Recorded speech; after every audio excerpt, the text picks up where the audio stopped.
அண்ணே புதன் கிழமை சோறு ஒழுங்கா போட மாட்டேறாங்க, கறி ஒழுங்கா வைக்க மாட்டேறாங்க. வேற வேற பொம்பளைக்கு இந்த ஹோட்டல்ல எல்லாம் கிட்ட இருக்கு, ஹோட்டல்ல எல்லாம் அள்ளி கொடுக்குறாங்க. கறி அள்ளி அடுத்து கொடுத்துட்டு எங்களுக்கு ஒண்ணு கொடுக்க மாட்டேறாங்க. சோறு உள்ளே கொட்டினா உள்ளே திட்டுறாங்க. சோறு ஒரு நாளைக்கு வேகுது, ஒரு நாளைக்கு வேக மாட்டேங்குது.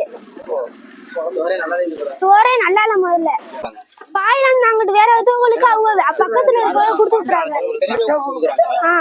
மிச்சங்க போன பாய் எங்களுக்கு எல்லாம் கொடுக்கறது இல்ல, ஹாஸ்டல்னு சொல்லி அவங்களே வித்துடுறாங்க காசுக்கு.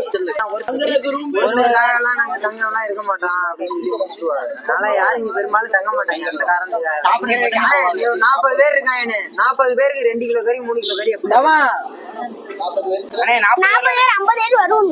அதுல மிஞ்சி போன கறி மிஞ்சி போன அவரே அள்ளி பாதி வச்சுக்கிறாரு. பெரிய பெரிய குண்டியாலும் மட்டும் அள்ளி வச்சுக்கிறாருன்னு அள்ளி வச்சுக்கிட்டு வேற ஒருத்தவங்களுக்கு அவங்களே கொடுத்துடுறாங்க. ஹோட்டல்ல எல்லாம் கொடுத்துடுறாங்கன்னு. எங்களுக்கு ஒரு கண்ணு இத்தனையா வச்சிடுறாங்கன்னு. அண்ணே முட்டை ஒழுங்கா இல்ல, உடஞ்சிருந்தா வேற கடையில போய் நீங்க வாங்கி சாப்பிடுங்க அப்படின்னு சொல்றாங்க.